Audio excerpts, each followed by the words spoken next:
اب آ جائیں جی، جو آج سبق پڑھا ہے اس سے ہمیں کون سے درس و عبر حاصل ہوتے ہیں. یہ سبق چونکہ لمبا ہے، تھوڑے سے درس و عبر میں آج بیان کر دیتا ہوں جو نتائج ہمیں ملے ہیں، باقی انشاءاللہ اگلے ہفتے پڑھ لیں گے. نمبر 1، امت پختگی کے مراحل میں. اب امت چونکہ پھل جب پک جائے بالکل تو اب اس کو توڑنا ہوتا ہے.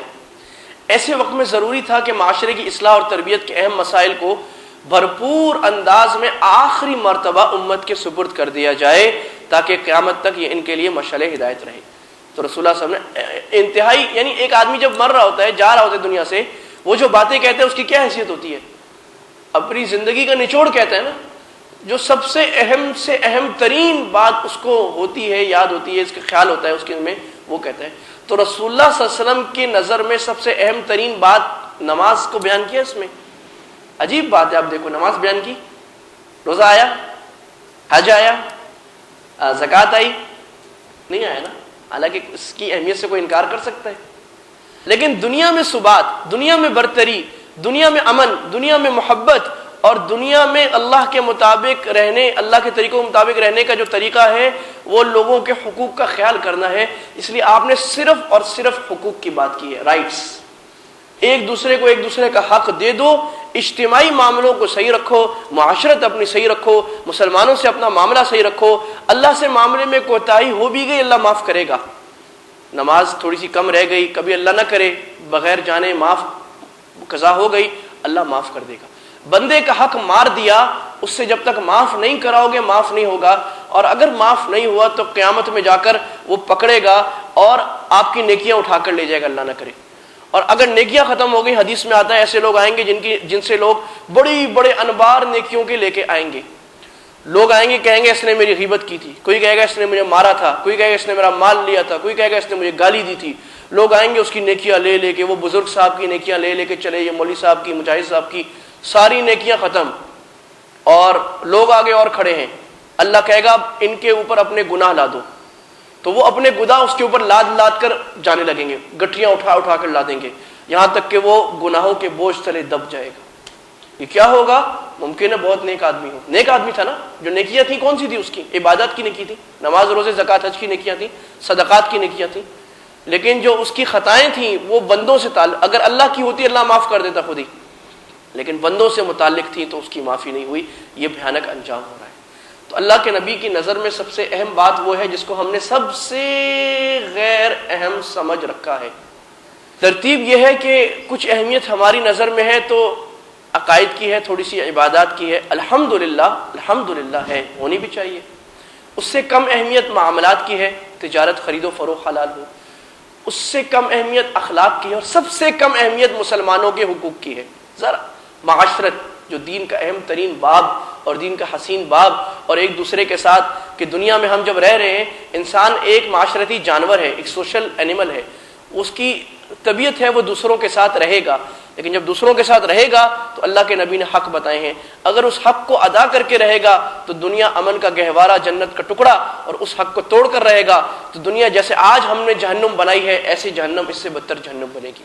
آج ہم نے اپنی دنیا کو اپنے ہاتھوں سے جہنم کا گڑھا بنایا ہوا ہے، اور اس کی آگ میں ہم سب جل رہے ہیں، جہنم بنانے والے بھی نہ بنانے والے بھی، کیونکہ ہر ایک کا کوئی نہ کوئی اس میں کردار ہے.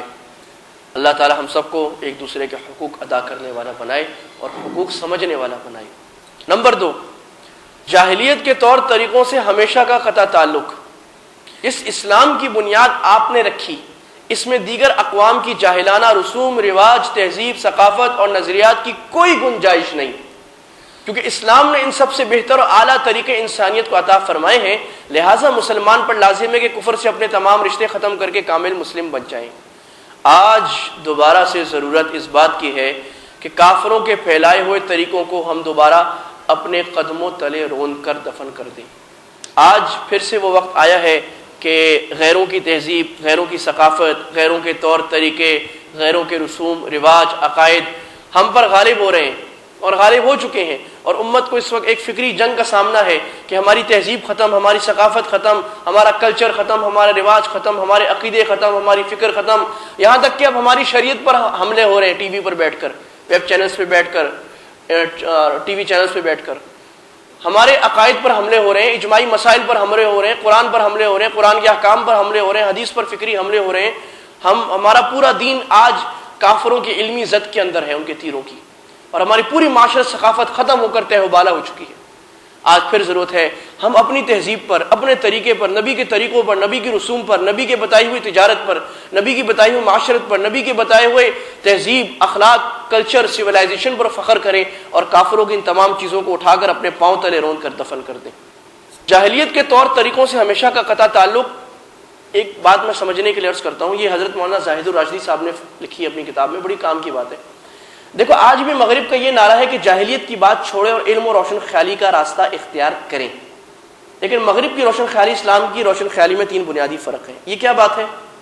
آج ویسٹ کیا کہتا ہے ہم سے، یورپ کیا کہتا ہے کہ دیکھو ہم سائنس کے لوگ ہیں، ہم نالج کے لوگ ہیں، ہم نالج کی بات کرتے ہیں، ہم سائنس کی بات کرتے ہیں، ہم لوگوں کے رائٹس کی بات کرتے ہیں، ہم لوگوں کی آزادی فکر کی بات کرتے ہیں، لوگوں کی فریڈم کی بات کرتے ہیں، اور ہم وہ بات کرتے ہیں جس کو سائنس مانتی ہے، جس کو آج کا علم مانتا ہے، تو عقل مانتی ہے، اور تم جو مسلمان ہو تم کوئی پرانی باتیں کرتے ہو، تو آ جاؤ علم کے راستے پر آ جاؤ، جس کو وہ کہتے ہیں روشن خیالی، جس کے ہمارے پرویز مشرف صاحب سب سے بڑے دائی تھے، انلائٹن ماڈریشن، اور جس کے آج ہماری پاری لبرل طبقہ جو ہے ہمارے عالم اسلام میں، وہ کافروں سے بڑھ کر جس کا دائی ہے کہ مولوی کے دین کو ختم کرو اور کافروں کی تہذیب میں رنگ جاؤ، اور تہذیب اسلام کی کوئی نہیں ہے، بس صحیح ہے، جس نے یہ کر لیا وہ بھی ٹھیک ہے، پرسنل معاملہ ہے۔ تو مغرب کا بھی نعرہ یہ ہے کہ ہم نے جاہلیت کو ختم کر کے روشن خیالی کو نافذ کیا ہے۔ گیا دور جہالت علم و حکمت کی ہے اب باری، جہاں میں چار سو علم و عمل کی عملداری، یہ ان کا نعرہ ہے کہ جہالت ختم ہو گئی، دیکھو جی سائنس آ گئی، ٹیکنالوجی آ گئی، انٹرنیٹ آ گیا، اور پرانی باتیں بدوؤں والی جاہلوں والی ختم ہو گئی، تو ڈارک ایجز ختم ہو گئیں اور لائٹ ایجز آ گئی ہیں، اب تو تحقیق کا زمانہ ہے، تحقیق سے، ریسرچ سے جو بات ثابت ہو اس کو ماننا چاہیے، جو ثابت نہ ہو اس کو نہیں ماننا چاہیے۔ یہی بات سر سید صاحب بھی فرمایا کرتے تھے، سر سید احمد خان صاحب فرمایا کرتے تھے کہ جنوں کو نہیں ماننا چاہیے، مسلمانوں کو چاہیے فرشتوں کی باتیں نہ کیا کریں، جنت جہنم کی بات نہ کیا کریں، کیونکہ تحقیق، ریسرچ اور سائنس ان چیزوں کو نہیں مانتی، اور آپ جب یہ باتیں کریں گے تو مغرب والے اسلام سے متنفر ہوتے ہیں، لہٰذا آپ ایسی فرسودہ باتیں نہ کیا کریں، اس کی تعویل کریں۔ ایک روشن خیالی اور ایک تہذیب اور ایک علم کا دعویٰ انہوں نے کیا ہے کہ ہم نے جہالت کو ختم کر کے علم لے آئے ہیں، یہ مغرب کا دعویٰ ہے۔ اسلام نے 1400 سال پہلے دعوت کیا تھا کہ جاہلیت ختم ہو گئی، جاہلیت کا دور ختم ہو گیا اور علم کا دور آ گیا۔ رسول اللہ یہ فرما رہے ہیں کہ جاہلیت کی قدریں، جاہلیت کے طریقے میں نے رون دیے، کیا مانا؟ روشن خیالی آ گئی، علم آ گیا، یہی بات ہے نا۔ دونوں کا دعویٰ یہ ہے، رسول اللہ کا دعویٰ بھی یہ تھا، آج کافروں کا مغرب کا دعویٰ بھی یہ ہے، لیکن دونوں کے دعووں میں تین بنیادی فرق ہیں، اس کو سمجھیں۔ پہلا فرق، مغرب کی جو روشن خیالی ہے اس کی عمر صرف 200 سال ہے، یہ شروع ہوتی ہے ریولوشن آف فرانس سے۔ مغرب اپنی روشن خیالی اور علم اور یہ جو ایڈوانسمنٹ، ترقی، اس کی وہ کہتے ہیں انقلاب فرانس سے شروع ہوئی ہے۔ ہمارے علم کی بنیاد 1400 سال ہے، ایک تو یہ فرق ہے، کہاں 200 سال کہاں 1400 سال۔ اس سے پہلے کے دور کو وہ بھی اور ہم بھی دور جاہلیت، ڈارک ایجز کے نام سے یاد کرتے ہیں۔ چنانچہ آپ دیکھیں صحابہ جب کوئی بات کرتے ہیں تو صحابہ فرماتے ہیں جاہلیت کے زمانے میں ایسا تھا، میں ایسا تھا۔ کب؟ اسلام سے پہلے کا دور جاہلیت کا۔ اور مغرب والے بھی یہ کہتے ہیں کہ ہماری جو یہ صدیاں ہیں، خاص طور پر 900 سے لے کر، بلکہ 900 چھوڑ دیں، 800 سے لے کر یہ 1400 تک، 1300-1400 تک، اس کو یہ کہتے ہیں ڈارک ایجز ہیں، ہماری جاہلیت کا دور ہے۔ وہ بھی ایک دور کو اس سے پہلے کو جاہلیت کا کہتے ہیں، ہم بھی اس سے پہلے کو جاہلیت کا کہتے تھے، لیکن فرق یہ ہے کہ وہ 1400 سال ہماری علم کی بنیاد اور ہمارے علم کی جو ترقی ہے وہ 1400 سال کی ہے، ان کی صرف 200 سال کی ہے۔ نمبر 2، مغرب نے جو نعرہ لگایا علم کا، اس کے ذریعے بادشاہت اور وحی سے آزادی حاصل کی۔ مقصد کیا تھا؟ کہ علم کو لاؤ اور علم کے ذریعے بادشاہت سے آزادی حاصل کرو۔ چنانچہ 1215 عیسوی میں کنگ جیمز جو تھا انگلینڈ میں، اس وقت انہوں نے میگنا کارٹا انٹروڈیوس کیا تھا۔ میگنا کارٹا دنیا کی قانون کی تاریخ میں، جمہوریت کی تاریخ میں ایک بہت بڑا سنگ میل ہے کہ میگنا کارٹا سے ہم نے بادشاہت کو ختم کرنا شروع کیا اور پارلیمنٹ کی بالادستی کو لائے۔ تو یہ لوگ یہ کہتے ہیں کہ ہم نے دو چیزوں سے آزادی حاصل کی ہے علم کہہ کر، ایک تو بادشاہت سے اور دوسری وحی سے۔ بائبل کو اٹھا کر باہر پھینکا اور سوسائٹی اپنا خدا اور عقل کل مانا۔ تو انہوں نے کیا کیا کہ اب جو فیصلہ ہوگا وہ کس کی عقل مانی جائے گی؟ سوسائٹی کی، پبلک کی۔ جمہوریت سوسائٹی کی خواہشات معلوم کرنے کا ایک آلہ یعنی ٹول ہے۔ اب طے یہ پایا کہ علم کس کو کہیں گے، روشن خیالی کس کو کہیں گے، ایڈوانسمنٹ کس کو کہیں گے، جس کو لوگ صحیح کہیں۔ لوگ کہیں کہ مرد عورت سے شادی کرے یہ صحیح ہے تو یہ ترقی ہے، پبلک یہ کہے کہ مرد مرد سے شادی کرے تو یہ عقل ہو گئی، پبلک یہ کہے جیسے ارجنٹینا میں ابھی قانون منظور ہو گیا ہے کہ مرد عورت بن سکتا ہے، عورت مرد بن سکتی ہے تو یہ ترقی ہو گئی۔ پبلک جو قسم کی الٹی بات کرے وہ عقل ہے۔ تو وہ یہ کہتے ہیں کہ علم اور عقل اور ترقی کا مطلب کیا ہے؟ لوگوں کی خواہش پر چلنا، اس کو کہتے ہیں ترقی۔ وہی کو اٹھا کے پھینک دو، اللہ کی خواہش پر چلنے کی ضرورت نہیں ہے اور بادشاہت کی ضرورت نہیں ہے، اپنی خواہش پر چلنا، اپنا علم جو کہے، اپنا دل جو کہے، اپنی عقل جو کہے، یہ ہے ترقی اور یہ ہے آزادی۔ یہ مغرب کا موقف ہے۔ اسلام کا موقف یہ ہے کہ جبکہ اسلام نے دور علم کا معنی یہ بیان کیا کہ سوسائٹی کو اپنی خواہشات سے نکال کر وہی کے تحت پابند کیا جائے، یعنی بالکل الٹا۔ لہٰذا جو چیز ان کے نزدیک علم ہے اسے ہم جہالت کہتے ہیں۔ ان کے نزدیک علم یہ کہ مخلوق کی خواہش کو مانو، اس کو ہم کہتے ہیں یہ تو جہالت ہے۔ اور وہ بھی اسی طرح ہماری روشن خیالی کو جہالت اور قدامت پسندی کہتے ہیں۔ ہم چونکہ کہتے ہیں ہم اللہ کی بات مانیں گے، وہ کہتے ہیں یہ کون سے زمانے کی بات کرو، کہاں کا اللہ، کہاں کی وحی، کہاں کا کتاب، وہ بھی کہتے ہیں۔ اس کو اللہ تعالیٰ نے قرآن مجید میں بڑا اچھے انداز میں بیان فرمایا ہے۔ آپ نے فرمایا فَرَأَيْتَ مَنِ اتَّخَذَ إِلَٰهَهُ هَوَاهُ وَأَضَلَّهُ اللَّهُ عَلَىٰ عِلْمٍ وَخَتَمَ عَلَىٰ سَمْعِهِ وَقَلْبِهِ وَجَعَلَ عَلَىٰ بَصَرِهِ غِشَاوَةً فَمَن يَهْدِيهِ مِن بَعْدِ اللَّهِ أَفَلَا تَذَكَّرُونَ۔ آپ نے فرمایا اللہ نے فرمایا فَرَأَيْتَ مَنِ اتَّخَذَ إِلَٰهَهُ هَوَاهُ، اے میرے نبی آپ نے اس کو دیکھا جس نے اپنی خواہشات کو اپنا خدا بنا رکھا ہے۔ سوسائٹی کی خواہش، پبلک کی خواہش، جمہوریت، جمہور جو کہیں وہی صحیح ہے، جمہور جو کہیں وہی صحیح ہے۔ سوسائٹی اپنی خواہش کو اپنا خدا بنا ہے۔ وَأَضَلَّهُ اللَّهُ عَلَىٰ عِلْمٍ، اس کو جانتے بوجھتے عقل رکھتے علم کے باوجود اللہ نے گمراہیوں میں پھینک دیا ہے۔ اللہ جس کو گمراہ کرنا چاہے اسے کوئی ہدایت نہیں دے سکتا۔ تو اسلام کے آنے سے پہلے بھی یہی گمراہی تھی کہ عرب والے کہتے تھے ہم اپنے رواج پر چلیں گے، اپنی عقل پر چلیں گے۔ اسلام نے کہا عقل کو وحی کے نیچے کرو تب دنیا میں امن آئے گا۔ آج مغرب بھی یہ کہہ رہا ہے دوبارہ سے وہی پرانی جاہلیت کہ عقل کو اوپر کرو وحی کو نیچے۔ آج دنیا میں سارا فساد بھی اسی وجہ سے ہے۔ تیسرا بڑا فرق اور آخری فرق جو میں عرض کرنا چاہوں گا وہ یہ ہے کہ رسول اللہ صلی اللہ علیہ وسلم نے جن اشیاء کو جاہلی اقدار فرمایا ان میں سر فہرست کیا ہے جی؟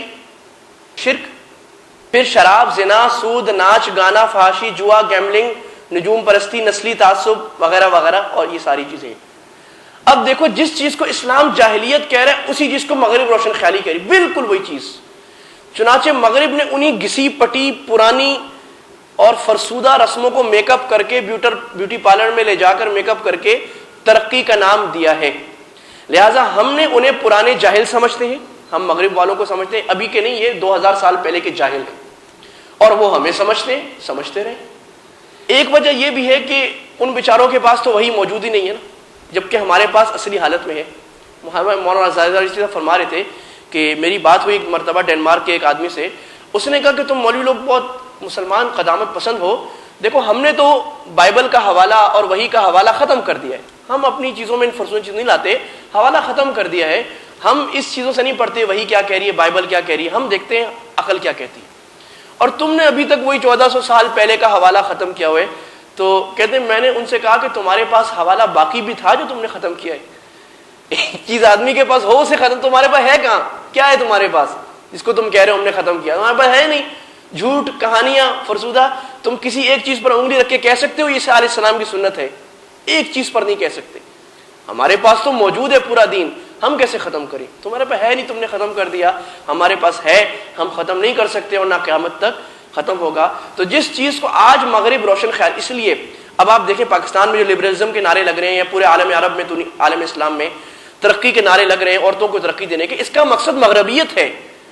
اس کا ترقی تو اسلام نے دی ہے، یہ ترقی نہیں ہے۔ اس کا مقصد یہ ہے کہ ہم جنس پرستی کو عام کیا جائے، اسلامی قوانین کو ختم کیا جائے، فیڈرل شریعت کوڈ کو ختم کیا جائے، علماء پر پابندیاں لگائی جائیں، مدارس کو پابند کیا جائے، بند کیا جائے، ٹی وی چینلز پر کھلی آزادی ہو، عورتوں کو کھلی آزادی ہو ہر کام کرنے کی، عورتوں کو مردوں کے